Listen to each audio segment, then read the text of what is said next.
बिस्मिल्लाहिर्रहमानिर्रहीम। 2-3 दिन पहले एक पुलिस गर्दी का वाकया हुआ। मैं Ali Zaman Awan, vice president journalist association of Pakistan UK register, chief reporter Awami Masail newspaper Karachi. Basit Safi police गर्दी के कई वाक़यात इस कराची शहर में रुनुमा होते हैं, लेकिन ये जो वाक़या हाल ही में हुए हैं, अवामी मसाइल के रिपोर्टर हैं Mubeen Gauri, journalist association of Pakistan UK register के मेंबर भी हैं।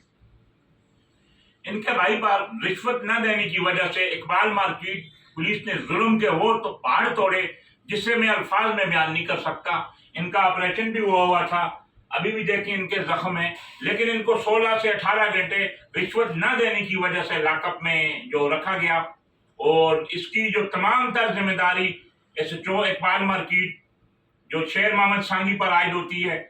निचले इसकी तमाम तर तफसीलात हम IG Sindh, additional IG Karachi, DIG west, SSP west को भी भेज चुके हैं और प्रूफ के साथ ये खबरें वायरल की हैं।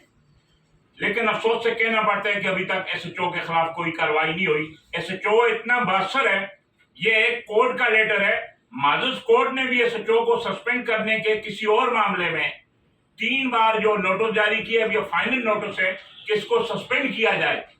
ये मैं पुलिस के आला अफसरान से शेयर करूंगा, लेकिन माजुस कोर्ट के कमाल को भी SHO क्या आला पुलिस अफसरान इससे साबित होता है कि वो नहीं मानते। उनकी जिम्मेदारी थी कि SHO से ओहदे से बर्खास्त किया जाता या मअतल किया जाता। लेकिन इस FIR के बारे में हम बात करेंगे।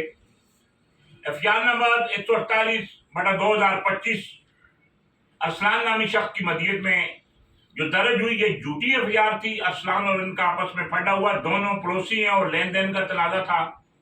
उसके बाद इनका राजीनामा हो जाता है और रिश्वत न देने की वजह से इनको 16 से 18 घंटे इकबाल मार्केट थाने में रखा जाता है। उसके घर वालों को बार बार फोन किए जाते हैं, जो रिकॉर्ड कैसे हैं। अरसलान ने माजुस कोर्ट के सामने भी अपना बयान दिया, ये उसका बायोमेट्रिक है और वीडियो बयान उसका वायरल हो चुका। और जो माजुस कोर्ट के सामने उसने कहा कि ये FIR मैंने दर्ज नहीं कराई, ये SHO इकबाल मार्केट ने अपने कहने पे, अपनी मर्जी से, अपनी बदमाशी से ये दर्ज की है। इससे साबित यह होता है कि SHO इकबाल मार्केट किसी कानून, किसी ज़ाब्ते को नहीं मानता। और मैं आला पुलिस अफसरान से अपील करूंगा कि हमारे जो मेंबर हैं journalist association of Pakistan UK register के मुबीन गौरी अवामी मसाइल के रिपोर्टर भी हैं, और उनके भाई इस वक्त मेरे साथ मेरे ऑफिस में मौजूद है। उनकी हालत आप देख सकते हैं कि ऐसे शख्स को जिनका जो अपरेड हुआ और वो भी हाल ही में हुआ है, उससे रिश्वत न देने की वजह, ये क्रिमिनल नहीं है, ये मोबाइल मार्केट का ताजर है। ताजर बरादरी भी इस पर एहतजाज करेगी।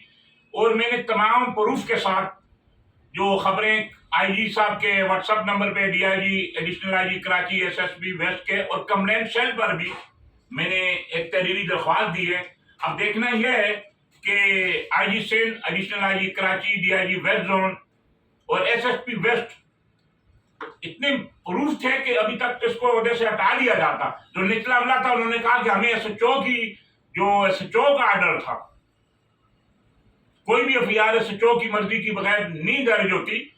मैं मुतालबा करता हूँ एक साफी होने के नाते, अगर नहीं हुआ तो जर्नलिस्ट एसोसिएशन ऑफ पाकिस्तान भर में एहतजाज भी करेगी और आर्मी सतह पे हम यूके से भी अपना एहतजाज रिकॉर्ड कराएंगे, ताकि लोगों को पता चले कि कराची में जो पुलिस गर्दी हो रही है, बासर SHO IG साहब रोजाना अहकाम देते हैं, प्रेस रिलीज भी जारी होती हैं, और मैं खुल के कहना चाहता हूं कि उनके अहकाम पर कहीं भी कोई अमल नहीं होता। अगर अमल होता तो इस झूठी FIR जो मेरे पास इस वक्त मौजूद है और ये बेगुनाह शेरी जो इस वक्त यहाँ मौजूद है, अभी तक SHO ओहदे पे नहीं होता। उम्मीद है कि पुलिस के आला अफसरान इस पर जो एक्शन लेंगे, नहीं है तो माजुस कोर्ट के दरवाजे को हम इंशाल्लाह खटखटाएंगे। बहुत शुक्रिया।